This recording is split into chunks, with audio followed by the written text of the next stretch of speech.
In our last episode, we met Joe Maloney's daughter, Karen, who since the mid-1970s has wondered where he went.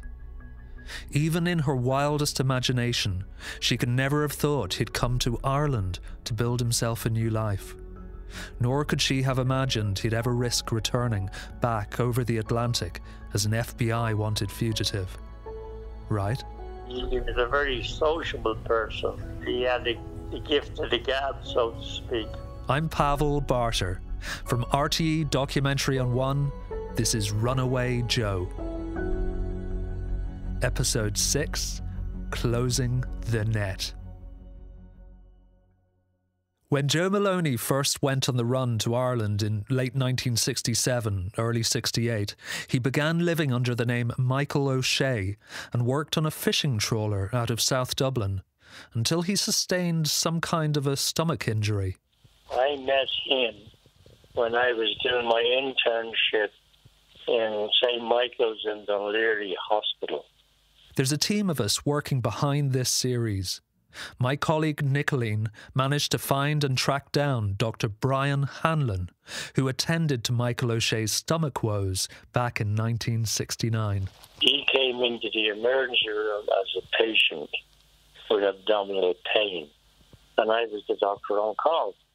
Recently arrived in Ireland and not long on the run, the newly named Michael O'Shea appears to have done everything in his power to stay away from hospital, away from the system, until he couldn't.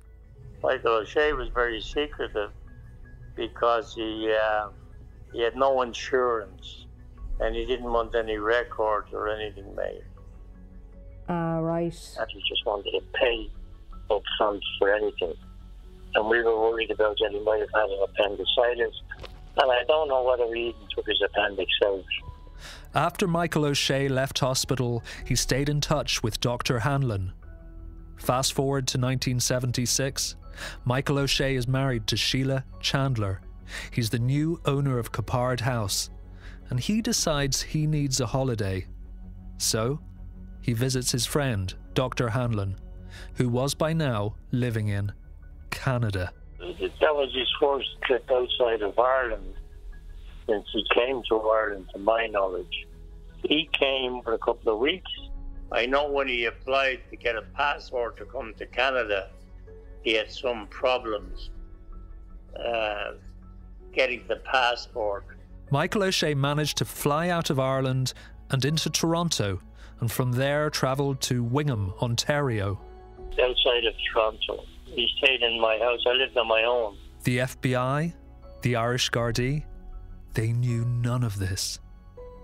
After a few days, Michael took off. And I loaned him my sports car, the Corvette, and he took off to Montreal for 5 or 6 days. We believe it's possible Michael may have crossed the border into the United States, back to Rochester, to the scene of the crime, which was only a 4-hour drive from Dr. Hanlon's place near Toronto. So, Pavel, fill us in on the background and how Gardaí first came in contact with Joe Maloney. This is back... On the day we released episodes 1 and 2 of this series, I appeared on a number of Irish radio programmes, including RTÉ's Morning Ireland, talking about Runaway Joe and appealing for new information. And even though he'd now be a very old man, there could be people who'd listen to this documentary series and maybe they'd have information. Someone, somewhere, knows what became of Joseph Maloney. Within hours, people who knew Joe Maloney, aka Michael O'Shea, when he lived here in Ireland, started contacting us. I'm Fiona Deverell. I was Fiona James when I grew up in Metmellick, and I remember life at Capard in the 80s. During her teenage years in the early 1980s, Fiona regularly visited Capard House, the stately home which Michael O'Shea owned in the Midlands of Ireland, to go pony trekking with her sister and the German housekeeper at Capard. And we had the run of the mountain. I mean, I never knew where the boundaries were for that estate. You would just set off and you'd go up to the top of the mountain and ride around through the woods and come out on the top and come back down whenever you felt like it. It was amazing freedom. After pony trekking, Fiona and her sister would return to the house for lunch, oftentimes with Michael O'Shea and his wife, Sheila. He had a very strong American accent. There's absolutely no way that that man could have faked an Irish accent. Since arriving in Ireland on the run, Michael O'Shea's story was that he was Irish from Kerry. But here, within the safety of his Capard house and estate, he occasionally reverted back into Joe Maloney. His accent to me was American, for sure. And he didn't make any secret of the fact that he had come, or he had begun his life in America. That was not a secret. By now, Joe Maloney was living his best life as Michael O'Shea, and he fully embraced the Lord of the Manor role in Capard, as Fiona remembers. Tall, film star bearing. Maybe he wasn't the best looking, but he carried himself like he was, you know, Paul Newman or something. He was, you would know when he was in a room. He had a tan or freckles, but he certainly had that outdoor Irishy, but the American hair, the American parting on his hair, and the height. The FBI's wanted poster for Joe Maloney, which continued to circulate worldwide throughout all the time he was here in Capard. That put him at 6'3" in height and 170 pounds in weight, just over 12 stone. And also the way he dressed, jeans. You know, a man, you know, in his 30s and 40s wouldn't have been wearing jeans back in the 80s.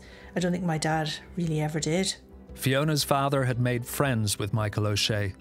He was taken by Michael's love of cars and guns, a shared interest for them both, which included clay pigeon shooting on the estate. It was easy to like Michael. There was a show element to it. I mean, there was a glamour to it, I think, that maybe my dad was a bit attracted to. He always liked that kind of life. He liked history, he liked artefacts. So they would go rummaging around in the house looking for old bits of furniture and things like that. And he was, you know, quite magnetic. My father was very attracted to his stories. But that's what they were. Through Fiona, we're learning about a side of Michael O'Shea we knew little of. Despite being on the run, in Capard, Michael became known for hosting the best parties around. There were always a lot of cars at the weekends. He'd have friends up. He'd have lunch parties, dinner parties. He liked to mix drinks. He liked to make cocktails. And I remember having lunch there with my parents. And it was the first time I'd ever tasted cheesecake. He didn't stand out, and he was a great man for parties. Another local man who contacted us since this series began publishing is Sean Wisely, and he too attended some of these parties. I play music, you know, an accordion, but every other night he'd bring me. He'd be having a session in the house, you know. He was a great man for parties, great crack at the parties, and he'd have big, good crowds in, and all the neighbours would be up there and drink to no end. Michael O'Shea appeared to now have it all. Wealth, assets, a wife, a country estate. He was a party host who sometimes liked to mix cocktails. But if we know anything about Joe Maloney, it's his ability to put on an act. Back to Rochester, New York, where we're with prosecutor Wendy Lehman. Wendy looked into Joe Maloney's assets in Ireland and found that, as Michael O'Shea partied away at Capard House, he was borrowing heavily against his stately asset. My husband, Gary Lehman, who's a college professor but also at that point a real estate broker, I asked him to look into records to see if Maloney held any real estate holdings. And he found the transfer of some property called Capard House. And we have all those documents. My co-producer Tim is reading the deeds of Capard House contained within the Rochester DA case files. Capard House, Rosenal's, County Laois. In the property, the amount owing said judgment is stated to be £514,418.27. Boil down. It means that in 1981, they owed £500,000. That was a lot of money. Millions in today's money. The value of Capard House had quadrupled since Michael O'Shea had bought it just 6 years earlier. How he was able to have borrowed more than 10 times against what he'd paid for it is anyone's guess. It wasn't just money he was borrowing. He was also living on borrowed time. There was another agent that was initially assigned to this case, and ultimately that agent was transferred, and I took the case over. This is another new voice we've not yet heard from in this series. Gene Harding was the FBI special agent who handled Joe Maloney's case during the 1980s. What year did you arrive in Rochester? 1980, latter part of 1980. Remember, the FBI knew Maloney was in Ireland, living under the name Michael O'Shea, since he was fingerprinted as part of a routine investigation in Dublin in 1973. Based on the fact that there were warrants in Interpol, it was determined that the fingerprints match Joseph Michael Maloney. The fingerprints certainly don't lie. There was little the FBI could do due to the lack of an extradition treaty between Ireland and the United States. And so the local Gardaí became the eyes and ears of the FBI in monitoring Joe Maloney. Certainly, I was in touch with the homicide detectives who had that case and the local authorities, and if they came up with any leads, they would pass them over to me, and I would be able to, again, send them to wherever this lead may be. Fiona Deverill, who rode horses at Capard as a teenager, recalls one member of the local Gardaí who was a close friend of Fiona's father, warning Fiona's dad about Michael O'Shea's true identity. I believe they had been watching him the entire time. The guard, anyway, brought my dad in one night into the office, and he showed him this FBI file, and here was Mike O'Shea being Joe Maloney. And yeah, it was quite a shock. My dad had to come home and tell my mum, and they didn't tell us because we were a bit young, I suppose. But it was in the days following that everything changed, and we were told we're not going up there again. Despite being under surveillance, Joe Maloney lived freely as Michael O'Shea. And throughout the early 1980s, he continued to build a career in the Irish film industry, including working with none other than a future James Bond. There is he. James Bond. Your lesson? I see you handle your weapon well. Pierce Brosnan didn't start out as James Bond. His first breakthrough came in the early 1980s on The Manions of America. Pierce Brosnan, yeah, it was his first major role, and it was a 6-part series about an Irish guy who goes to America and makes good.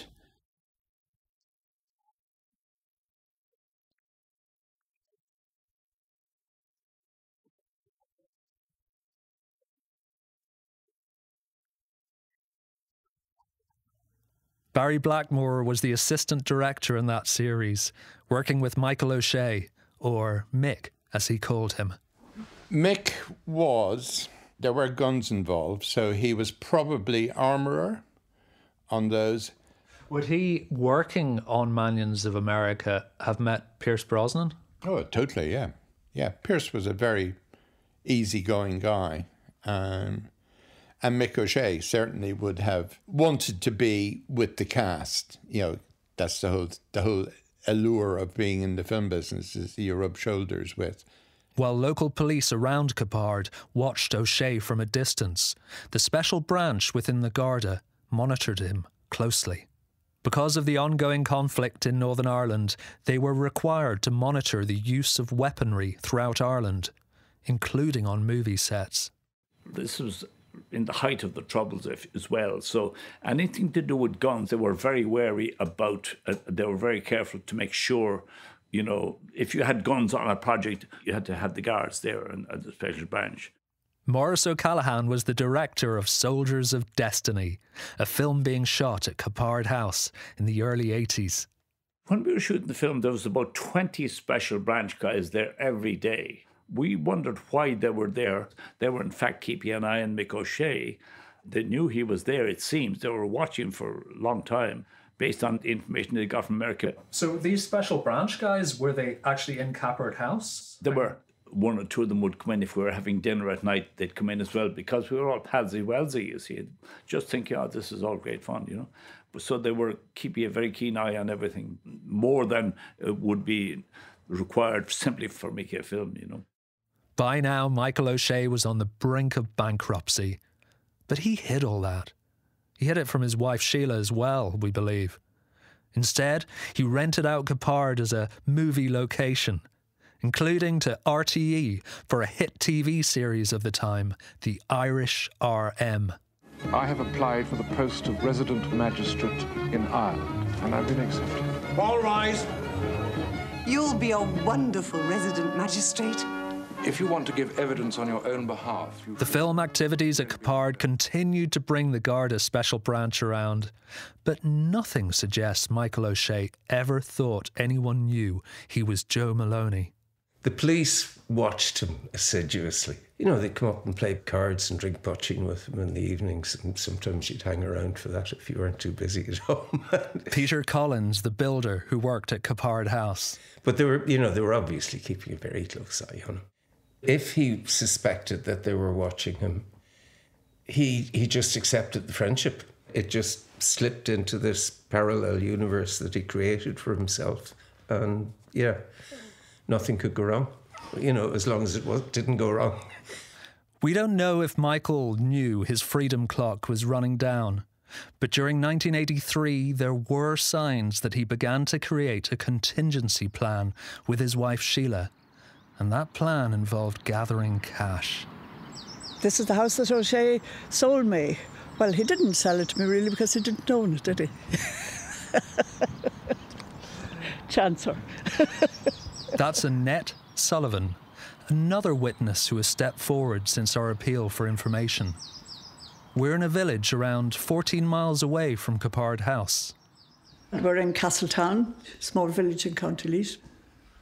William Telford, I've come out as well, out to Annette's house this morning. William Telford also contacted us. William used to own a hardware business in the local area. And one day, which must have been probably now in the early 80s, this gentleman arrived in and he told me that he was renovating a house in Castletown and he wanted to open an account to purchase building materials and so on and so forth. The year was 1983 and the man renovating the house, Michael O'Shea.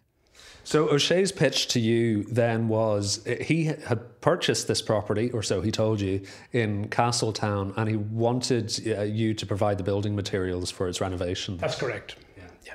And that, I suppose, is where Annette's story comes in. Yes, in 1983, my husband had died, my first husband. I remarried. And I bought Castletown House, as it was, yeah. So anyway, we do the deal and we get the deeds, and I go to visit my solicitor in Dublin and show him the deeds. Is everything okay here? I hadn't even looked at them. And he said, oh heavens, he said. The name Michael O'Shea was nowhere to be seen on the deeds. Instead, Annette's solicitor told her the owner was noted as an Isabel Grimson. And a very unusual Irish name, isn't it, Annette? Do you know her? I said, no. And he said, well, hold your hat. Isabel Grimson is my neighbour in Glenageary. At the time when they were selling the house in Castletown, Michael and his wife Sheila purchased another property in the upmarket area of Dalkey in South Dublin, 3 Kent Terrace, for an incredibly cheap price. We're looking at a part of the deeds for number 3. They were given to me. And in November 83... I'm a couple of doors up from Michael's former home on Kent Terrace with a neighbour. There's a deed here from the vendor Isabel Grimson, and Isabel Grimson Miss, to Sheila Chandler O'Shea. It's that name again. Isabel Grimson. That was bought for $15,000. which seems very, very little in 1983 for a 3-story terraced house in Dalkey. Really, really good value. The same person who apparently owned the house in Castletown. Who was she? The neighbour thinks he may have found the answer in Michael and Sheila's marriage certificate. In the certificate, Sheila's mother's name is listed as Catherine Grimson, Grimson. It's a strange name. Comes up again. So it sounds like she got it from an in-law, all right, and it could well be why she got it so cheap. Isabel Grimson was in fact a maternal aunt of Sheila Chandler, Michael O'Shea's wife. Isabel inherited a number of properties around this time, which she sold in 1983, including number 3 Kent Terrace in Dalkey, to her niece Sheila. This is an address we'll revisit before the end of this episode. 1983 was also the same year that this article was published in a number of Irish newspapers, on July the 14th, 1983, to be exact. Washington.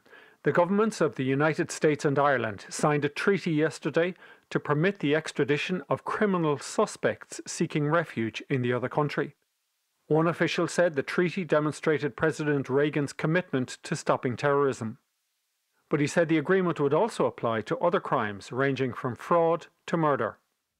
With news of an extradition treaty now being openly reported in Irish media, we think this was the catalyst behind why Michael and his wife Sheila began to stockpile cash. 1983 was also the year Michael made a real effort to sell Capard House, which must have had crippling mortgage repayments as interest rates were at an all-time high, over 16%. Throughout all this time, FBI agent Gene Harding continued to keep a close eye on Michael O'Shea, and he ensured the FBI had an alert system in place across all border agencies worldwide. So if he travelled, for example? Well, we would put up alerts. We would love the fact that at the time, if he would leave Ireland and go to another country where we had an extradition treaty, that would be something we would, really like to happen. But unfortunately, as far as I know, he did not. He stayed in Ireland at the time. But Michael, as we've discovered, was not confined to Ireland. We already know he'd been to Canada. He was going back and forth to the UK for the British Army Royal Engineers reunions. And he was also going to the UK for other reasons. This despite all the surveillance around his movements. Now, do you see, just come here, over here. You might see the hole in the... Oh, you can, yeah. I'm back in Castletown in Laois with Annette Sullivan and the house Michael O'Shea tried to sell her in 1983. Do you see the hole in the wall? Oh, yes. That's where the shilling a gig was. Annette's pointing at a hole in the wall where an ancient pagan stone carving dating from the 12th century used to sit, a Sheila na gig. So Michael O'Shea took that and sold it? Yes, he got his friend to dig it out, wrapped it in newspaper, put it under the seat of the car, drove to England and sold it to some, so we figure, a museum. So we're literally looking at the repercussions of Michael O'Shea's actions It's here. one of his actions there. The Sheila na gig that Michael O'Shea stole, he sold it in the UK for cash in 1983, and now it's believed to be in the hands of a private collector. As to how much he got for it, we don't know, but some are now worth millions. We told FBI Special Agent Gene Harding about our discoveries around Joe Maloney, and in particular how he travelled freely outside Ireland during the 1970s and 1980s. What does all this information tell us? It would tell me that he obviously had another alias other than Michael O'Shea and Joseph Michael Maloney that was unknown to any authority, law enforcement authority. That's the way he was getting through customs. That could be the only way. And in the midst of all these escapades, we need to remember who Joe Maloney, who Michael O'Shea, really was. Based on the case which was investigated by the Monroe County District Attorney's Office and the local police department. I think he's an individual that, in trying to look at his history, the fact that he would kill his wife, the mother of his child, speaks volumes about the type of character that he is. Michael O'Shea knew that his fingerprints had been taken in Dublin as far back as 1973. That, surely, must have been playing on his mind, because through 1983 and 84, together with his wife Sheila Chandler O'Shea, they continued to stockpile cash and slow down on paying any debts owed. And I remember quite early in the relationship, his monthly account was a little bit overdue. So I telephoned him. William Telford, the builder's provider's owner near Capard House, where Michael O'Shea purchased provisions for his estate. So a couple of days later he arrived in anyway, and he came to my office and he said, "What's this about?" So I explained. "Oh," he said, "I thought this was something serious." So he produced a vertical wallet that opened up like an accordion vertically, and there were 10 or 12 credit cards in the wallet. Now, credit cards were unusual at the time. Anybody paying bills to us, it was either check or cash. He picked out one of the credit cards and he was very apologetic. This was no problem whatsoever. He just overlooked the matter. So he paid it with the credit card. Payments probably slowed down a little bit subsequently. Inevitably, William was not paid all he was owed. Peter Collins, the builder who'd worked on the house in Castletown and also in Capard, he fared much worse with Michael and Sheila O'Shea. We renovated that house for him, and he left us short what at the time would have been just over £7,000. But you would have built a house for £15,000 at the time. So it was quite a lot of money to us. Despite being in large amounts of debt, Joe Maloney continued to work in the Irish film industry and to travel internationally. In 1984, he drove across the whole of Europe to the island of Malta to work with Pierce Brosnan again on Brosnan's breakthrough TV show, Remington Steele.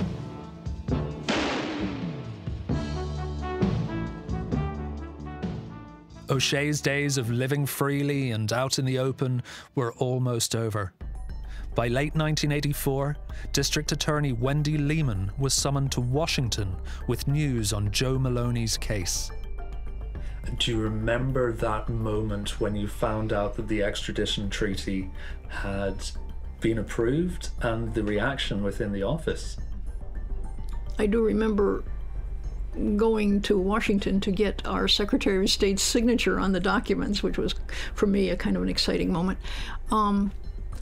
And so I had a contact in the State Department who dealt with Ireland, and he and I communicated very regularly. I had done extraditions, obviously, cross-state, and also several out of the country extraditions, Canada and somewhere in the Caribbean. So that process in and of itself was not new to me.